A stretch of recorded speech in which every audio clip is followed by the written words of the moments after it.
Hi friends, welcome to the All-Canadian Reptile Girl. I'm Annaliese, and after years of hard studying, I have mastered the art of spilling my drink immediately after sitting down. If you know me like at all, that's probably not a mind-blowing revelation, but today's topic might be. Today we are diving into an amazing Deadpool/Wolverine-like talent some lizards have to drop and regrow their tail. Let's talk autotomy.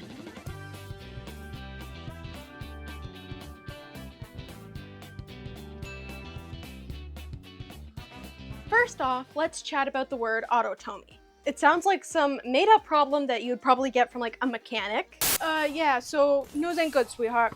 We checked it all out, did some diagnostics, and well, you need a new snippet for your planche, and your lizard needs a tail tune-up. It ain't gonna be cheap, you know? What's it gonna run you? Let me do some calculations here. $2,500. Yeah, I know. But good news is, we got a special on for this week, and we'll, fill up your blinker fluid for free. Yeah, no. Autotomy means self-amputation, coming from Greek auto, meaning self, and tome, or tome, I'm not exactly sure how to pronounce that, meaning severing or cut. This describes a process in which some reptiles can voluntarily or automatically drop parts of their tail to escape predators. Picture this. You are a predator hunting through the wilderness looking for a tasty bite to stave off starvation for one more day. Behold, a lizard! It doesn't see you as you creep closer and closer. You are now in pouncing range. Now is your chance. You leap into action, grabbing a firm grip on the lizard's tail. Finally, you think to yourself, a whole lizard all to myself, a real meal, yay! And then the lizard just goes, not today, Satan, and takes off, leaving its tail behind while it races for cover. Your full meal just did a runner on you, and all you have left is a wiggling hunk of tail meat. Yep, the tails keep twitching. We'll get to that fun bit in a minute. But basically, it's the reptile equivalent of the classic, hey, look over there, and you fell for it. Left with barely a snack, what a ripoff. All that energy wasted. Not only does this allow a means for the lizards like geckos, skinks, and even iguanas and teiids like Jub Jub here to detach a body part held fast by a predator, but by continuing to thrash about, as some do, the lost tails act as a decoy, distracting the predator while the little lizard hopefully escapes unseen. It's like Batman's smoke bomb thingy, but a lot more gross and wiggly, a little bit more bloody, and probably not as stingy on the eyes though. So, you know, you got that going for you. Yes, I know, 2 superhero references in what, like the first minute and a half? Look, I promise I'm not a huge nerd. I do promise this, but this is a superpower, so there needs to be some superhero references, yeah? In any case, this is a pretty good, where are you going? Watch that tail doesn't fall off. Right? No, it's on there pretty good. In any case, this is a pretty good survival strategy, right? But one that relies on losing an entire body part? How do lizards do this without, you know, bleeding out? It wouldn't be much of a survival strategy if it only buys you like a couple of minutes before blood loss does you in. I mean, some people out there freak out over a paper cut, and these guys are just like, oops, I lost my tail. Oh well, no biggie, better go on with my errands.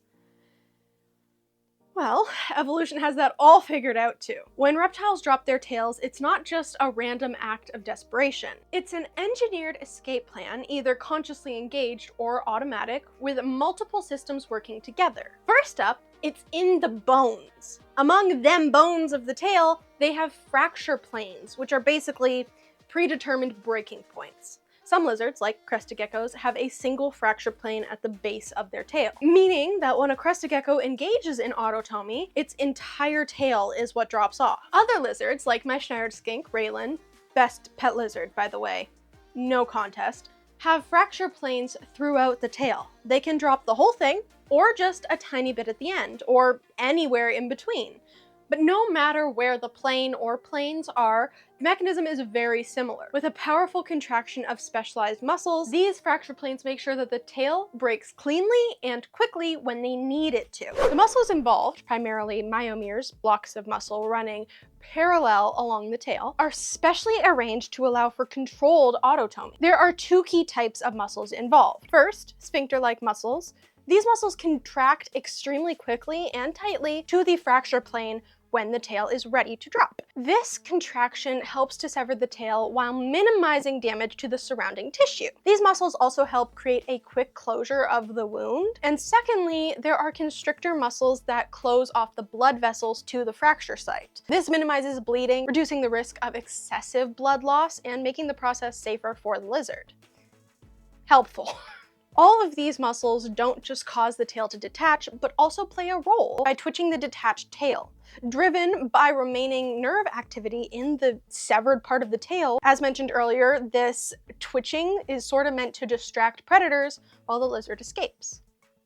Kind of like, you know, when you're trying to tie your shoes, but your cat's like, ooh, these laces, because they keep flopping around, and it's like, no, please stop. The movement ensorcels their attention. Where did you say there? Ensorcels. Ensorcels. Yes, it ensorcels their attention. Did you just make that up? No. Is that a real word? Yes. Ensorcels. It's a real word. What does it mean? To like enchant. Okay. I've never It means to enchant or like, yeah. All right. Oh yeah, it's a real word. Banged a word I didn't know existed. Well done. Has a vocabulary. Can't spell, but I have a vocabulary. In many species, autotomy is completely voluntary. The lizard can choose to drop a tail if it's grabbed, but can also do so as a preemptive distraction if something scares them. Depending on the species, level of stress, or general temperament of your particular lizard, it is possible, though unlikely, that a loud noise, a cat jumping on their enclosure, even gentle handling like this can prompt the tail to drop away. This is likely why there's a bit of a misconception out there that lizards, like crested geckos, have delicate tails and are just waiting to drop them at the drop of a hat. And you should never touch or handle your cresty's tail because of this. This is not true. In fact, their tail actually has a sticky scansorial pad at the tip that's the same sticky stuff that's on their toes to help support them while climbing, and can even act as a sort of safety line that can easily hold their weight. Observe. Here's my girl, Night Monkey. She is a crested gecko, and as you can see, I can touch and hold her tail and hold her by her tail. Now, she does have a little bit of her weight being supported in her fingertips, but that's more to help her feel safe than actually necessary. It can hold and support her entire chunky body weight. And yes, before anyone says it, I know she is a little chubby. She has been on a diet for like a year, and she has stayed the same size. I don't even know. We can't feed her less. No, we physically can't. That aside, a little disclaimer. I know my lizard. She's 6 years old and has been with me since she was pretty much a hatchling. Like, we got her just after. She was still so tiny. I don't normally handle her this way. Well, this way. I normally handle her this way. And while I don't condone this as a way to regularly handle any lizard, I am confident that she would be fine to demonstrate this. Obviously I was. You saw me do it, and she is fine. Case in point. I don't know your lizard or how tolerant they are. Just don't go around tugging on their tails to see what they can do. I mean, look at what happened to Oscar. Poor fella. I am just showing you this as a demonstration with my lizard that I know very well and knows and is comfortable with me to illustrate that this is a myth, okay? Okay, good. We can move on. Now, there are some lizards that engage in autotomy that is not voluntary. It's an automatic response due to a physical force exerted on their tail. Chameleon geckos are a great example of this. I can stomp and touch and wave about and do all sorts of scary things, and that tail will go nowhere. Unless the lizard runs away, but that's because the tail's going with them. But if I were to pull on it hard enough, those sphincter and constricting muscles will engage automatically and that tail will pop off.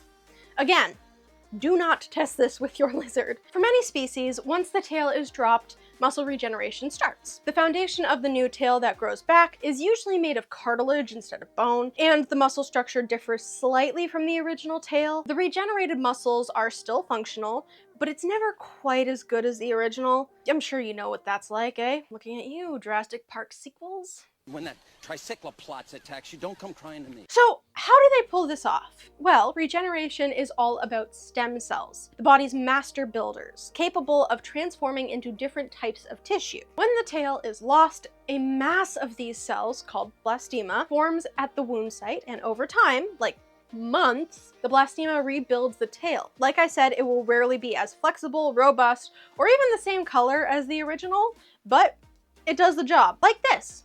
This is Raylan's tail.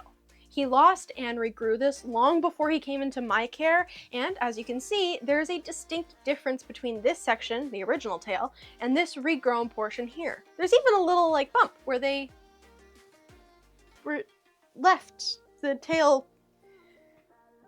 I don't know what I'm trying to say. There's a bump where it broke off. Yes, Okay. yes. There's like a little nub, Yes. and then the rest of the tail is there. Very Yeah. small. But yeah. Yeah. You're right. But not every lizard is able to drop and or regrow their tail. Snakes, for instance, don't drop or regenerate their tails. And before you jump into the comments telling me that snakes aren't lizards, snakes really are lizards. Lizards with no visible legs and who don't regrow tails. I guess they're too busy doing other cool things like swallowing prey whole or physically growing or shrinking as they digest their meals. Priorities, am I right? Monitor lizards don't usually drop or regrow tails. Many iguanas don't, Godzilla doesn't. Crested geckos, as mentioned before, do drop their tails, but they don't regrow them. For them, and many others, losing a tail is a one-time deal, and after losing their tail, will live the rest of their life as a frog butt gecko. Yes, that is actually what they are referred to. It's kind of accurate. They're very cute. Dumb name, though. It's a bit mean. Oh, yeah, you went through a traumatic, harrowing experience, you survived. Now you're gonna be called frog butt for the rest of your life. And while that sounds like a bummer, remember that dropping a tail... Did you do that on purpose? No, actually I didn't. I didn't realize it until you started laughing just now. Okay, go back and redo it. I will, it's okay. And while that sounds like a bummer, remember that dropping a tail even once can mean the difference between life and death. So whether or not the tail grows back, it's still a pretty sweet trick. By the way, I'd be remiss if I didn't mention that this superpower is not unique to lizards. Some amphibians, like salamanders, can regrow entire limbs. Heck, even some species of fish and invertebrates are in on the action. So while lizards might be the MVPs of the tail loss and regrow club, they're not the only ones who can do it. So here's a question you might be thinking. If lizards can regrow tails, why can't we grow back, I don't know, a lost finger or limb?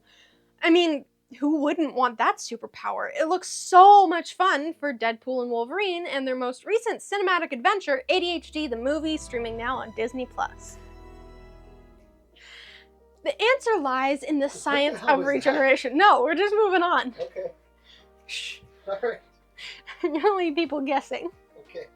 The answer lies in the science of regeneration and the fact that us humans just don't have that level of stem cell power. Reptiles have a lot more stem cells dedicated to regeneration, and their bodies are wired to put them into action when they lose a tail. For humans, not so much. We've got the healing thing down, but full-on regeneration? Yeah, not quite there yet. Maybe one day with some crazy medical advancements, or if the Time Lords decide to teach us, maybe, I don't know.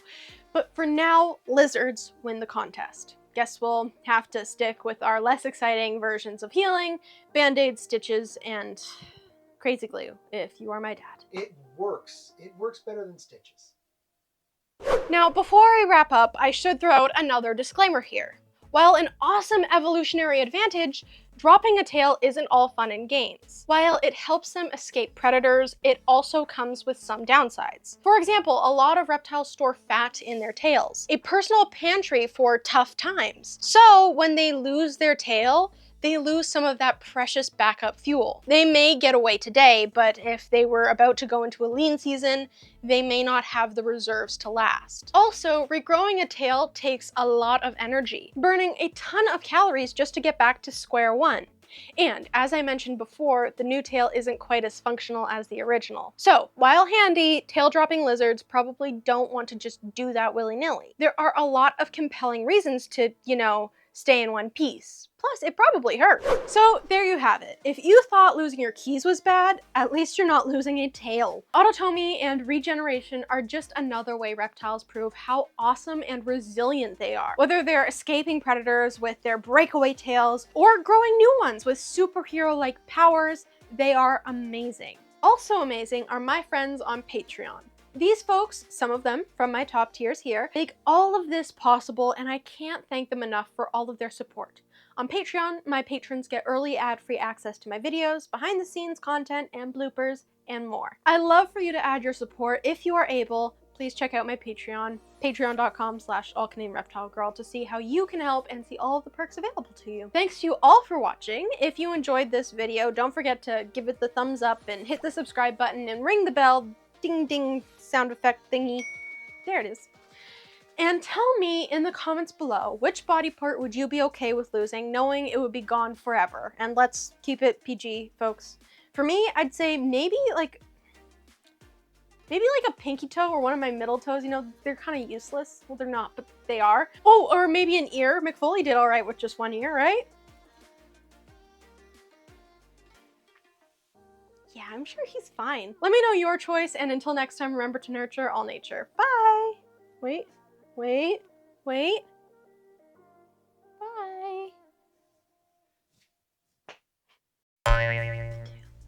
Like a little teacup. It's like holding a teacup. Just don't drink from this.